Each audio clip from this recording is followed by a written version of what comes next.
What's up, guys? Welcome back to Western Hunter 101, where all we do is help the new and the aspiring Western hunter. So if you're new to Western hunting, if you are overwhelmed, if you don't know where to start, Western Hunter 101 was built to give you the confidence and the support that you need to be able to confidently plan and execute your own Western hunts. So we're moving on in our series of stacking the elk hunting odds in your favor. In the last video, we talked about how the odds are stacked against us, and we hit on a few of the things that we can do to start stacking some of the odds back in our favor. We just went over just a slight overview, but now let's jump in and let's start breaking these down. So the first one that we're going to talk about is going to be putting the best possible tag that you can in your pocket. And the reason that I'm putting this as the number one thing that we can do, because it's the first thing that we do. It's not necessarily that it has the most weight, but it is kind of the one thing that sets all of the rest of it in motion,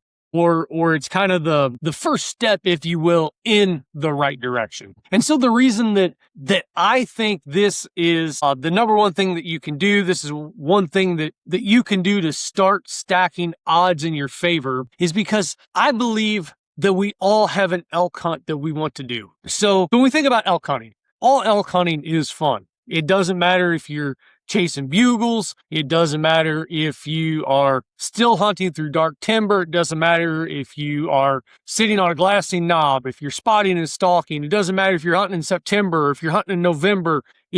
It's all fun. It all has its things about it that is fun. It had each season, each style of hunting, each different region, each different topography type and vegetation type.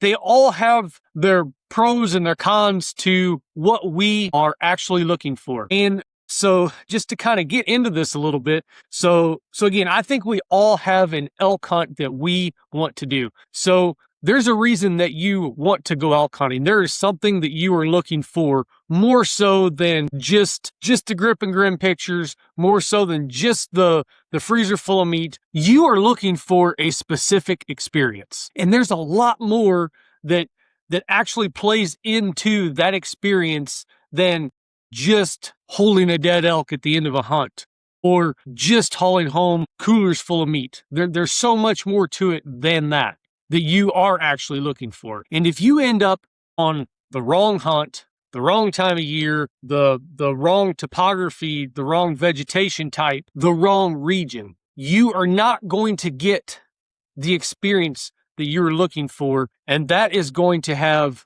possibly detrimental effects on the effort that you end up putting into that hunt. If you get there and it is not what you're looking for, without question, you are not going to be as into that hunt as you are if it fits everything that you're looking for. Now, before we jump too deep into this, I think it's kind of important to just go ahead and say right now, and I probably should have said it in the very first video, but we're going to go down through these and we're going to talk about the different ways that you can stack the elk hunting odds in your favor, but they're really not an individual thing. They are, but they aren't. They're still part of this whole system.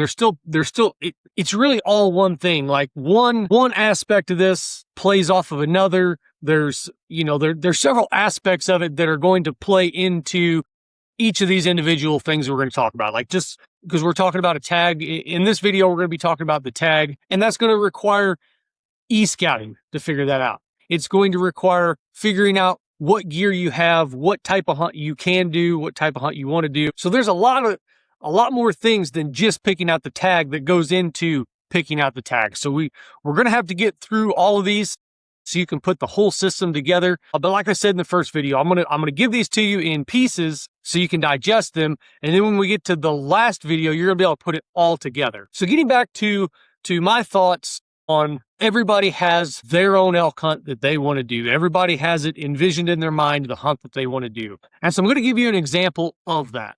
So just this past year, I went on elk hunt in Colorado. It was a late October rifle hunt, and that's the style of hunt that I like to do. Now, I'd spent all summer e-scouting, and I had multiple hunt areas picked out. I had all of my waypoints marked, and I'd spent a lot of time, scouring over my map, looking at it in, 3D satellite mode and really trying to get a really good feel for for the areas that I had picked out. I really knew the lay of the land pretty well. I had a pretty good idea of what I was getting myself into. And like I said, I had multiple spots picked out, and I even had a couple of areas that I wanted to check out for future tags while I was out there, if I could come up with the time to sneak it in. Now, when it comes to e-scouting, it's pretty in depth, and we'll do a video on e-scouting. There's a lot of steps you should take. And I got lazy and I skipped a step. And when I showed up to my number one hunt area, it turned out to be nothing like what I thought it was going to be. Now, let me back up for a second. So for me, I mentioned that I like the late October rifle hunts. So for me, that is when I think of elk hunting, that is what gets me excited. I love bugling elk. I spent a lot of time in the mountains, chasing bugles, being in elk country during the rut. And that is a really, really exciting time to be out there. But for me, the thing that gets me is those later season rifle hunts. I like to get up and glass country and spend the day glassing. I like the idea of spotting and stalking, building a plan out. When you find the animals, I love to put them to bed and put a plan together and get over there.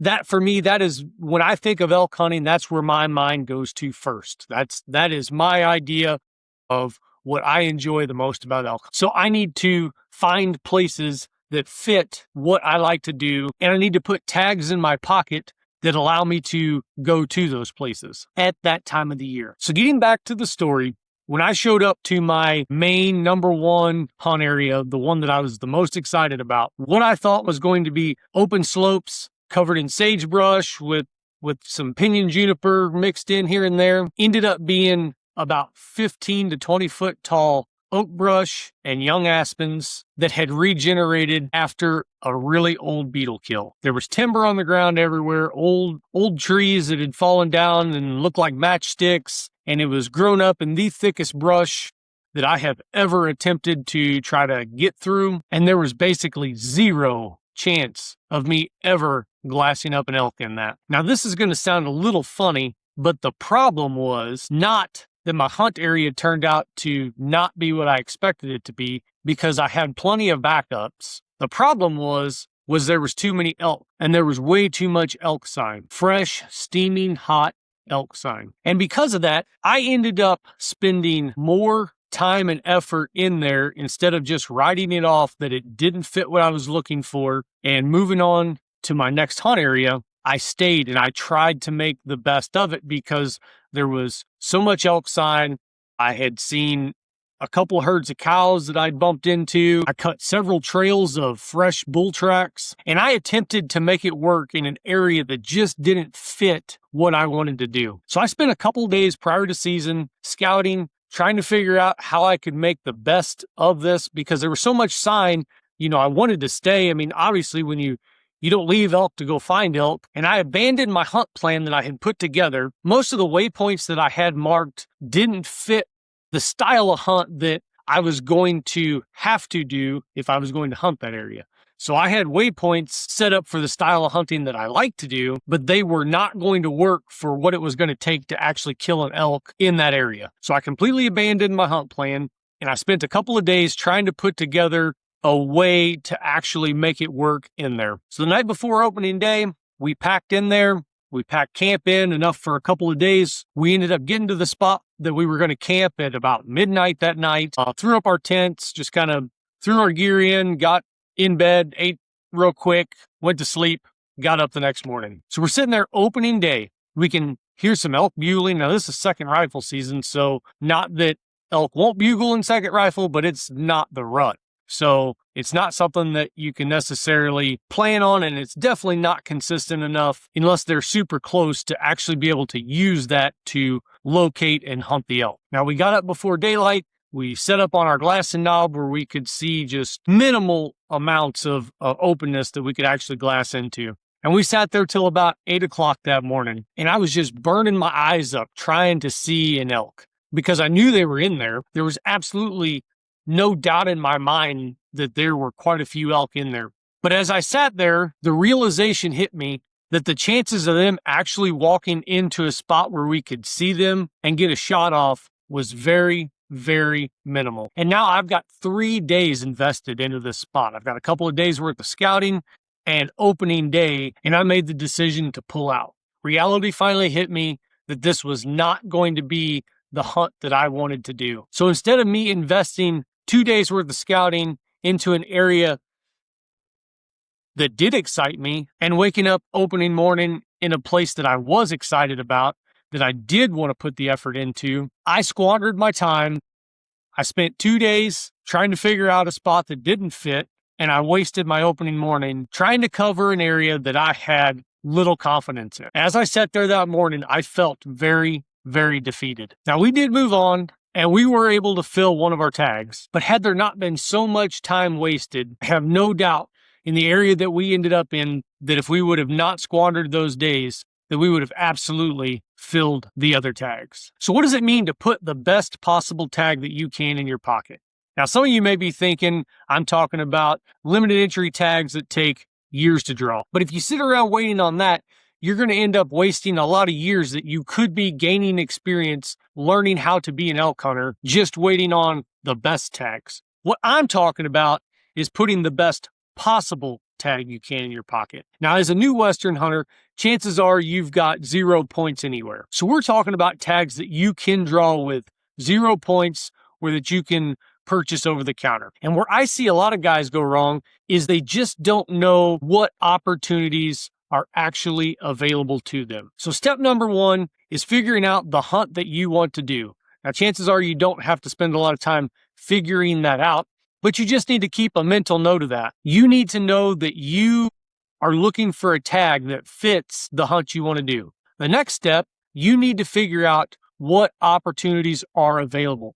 Where can you draw a tag that fits the criteria that you're looking for? Now, as a new Western hunter, chances are you probably know of maybe one opportunity. Somebody you know has done this, or you've dug in deep enough to find the potential of one tag or one state that you know about. But of the 8 main Western elk hunting states, there's actually multiple states that have opportunities when it comes to picking up a tag with 0 points that fit a wide variety of seasons, weapons, and terrain and topography. So that's step number 2, figuring out what opportunities are actually available. Going through these states, figuring out what tags that you can get. Okay, so the next step in figuring out how to put the best possible tag you can in your pocket for this upcoming season is, now that you know what tags are available, after you've gone through and figured out what is actually available out there, now you need to know when is the time to get those tags. The tag acquisition time frame spans from basically December through August of the next year, with certain tags being available in very tight time frames. Some states have multiple opportunities of times to get those tags, so you need to know when is the actual time that you need to be paying attention and you need to be acquiring that tag so you don't miss that opportunity for the upcoming season. Now, depending what time you actually start looking into this is going to have a great deal of impact on what tags are actually going to be available to you for this upcoming season. So the earlier you start, the better. Okay, so now you've gone through and you've figured out what all tags are actually available to you, or at least what states offer opportunities that fit your ability to get a tag, whether that be over the counter, 0 point draws, random draws. And now you have figured out when it is actually time to acquire those tags, whether that be through a draw or through a tags purchase period. The final thing is you need to evaluate these tags so you can weed out the ones that do not fit what you want, and you can be left with a list that you know is going to fit the criteria of the hunt that you actually want to do. Because when you remove that mental strain of being on a hunt that doesn't fit the style that you want to do, you are going to put in so much more effort. You're going to glass harder. You're going to expect more. You're going to stop and bugle. You're going to grid with your glass multiple more times. You're going to be willing to hike to that next ridge, or whatever scenario that you want to throw in there. You're going to be that much more willing to put in the effort that it's going to take if you are actually on the hunt that you want to do. So when it comes to evaluating these tags, there's a lot of ways to go about it.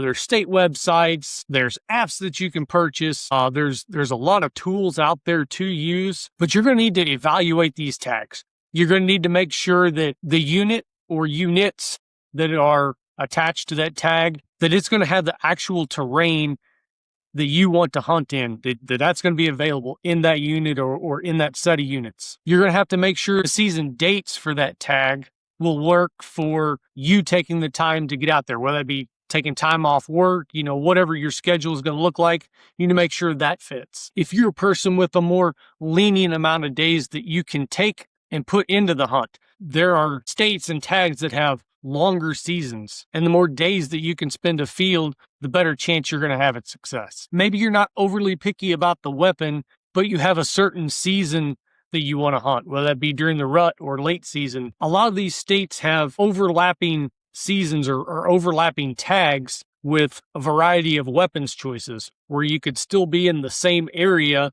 at the same time, but using a different weapon. Sometimes if you're willing to give a little on the weapons choice, but still have a specific season that you want to hunt, sometimes you can get an even better tag that's going to give you an opportunity at maybe a higher trophy potential, but use a more primitive weapon. The next thing to evaluate is the pressure. How much pressure is that tag going to receive? Because given the units that tag is going to be available for, whether it's a tag that's only good for one unit, or if it's a tag that is good for multiple units, what's the pressure going to be like in there? Is it full of roads? Is it wilderness? What are your needs? Do you need it to be roaded? There's a lot of questions that we're going to talk about in the upcoming videos of this Stacking the Elk Hunting Odds in Your Favor series that are going to go into evaluating each of these tags. So again, this video is not the be-all, end-all to tags. Like I said earlier, it's a whole system, and there are a lot more factors that are going to play into this. So when it comes to putting the best possible tag in your pocket, you need to know what those tags are, you need to know when to acquire them so you don't miss the opportunity, and you need to evaluate them against all of your criteria, starting with whether you can even draw that tag all the way down through all the different criteria that you have for the hunt that you want to do. And when you get done, you will have a list of tags in front of you that is going to automatically stack odds in your favor because you've eliminated a whole bunch of tags that could potentially negatively impact your hunt this fall. If you guys got any value out of this, I appreciate it if you like the video. If you'd like to be notified when the next videos in this series drop, subscribe and click the notifications and turn on all. And feel free to leave a comment down below describing the elk hunt that you want to go on. And if you'd like to dive way deeper into this and get way more into the details, we've got over 13 hours of pre-recorded training covering everything that we're going to talk about in this series. And you can also get all of the support you need along the way as you're learning how to do all of these things that we're going to talk about. So head over to westernhunter101.com, sign up for the full send. You're going to get access to all that training, but you're also going to get access to the Full Send Brotherhood. We meet every Thursday via Zoom, and you can literally bring any question that you have pertaining to Western hunting. We've got guys in there from South Dakota to Florida, and from New York to Texas, everywhere in between. We've got a wide range of experience levels, from brand new beginners standing right where you are to guys with multiple seasons under their belt. And the cool thing is, every one of them started exactly where you are. So there are no dumb questions. We're all in it to help each other. And I want to give you the foundation I wish I would have had when I got started hunting out west. We look forward to helping you jumpstart your Western hunting career, and we're super excited to see your success.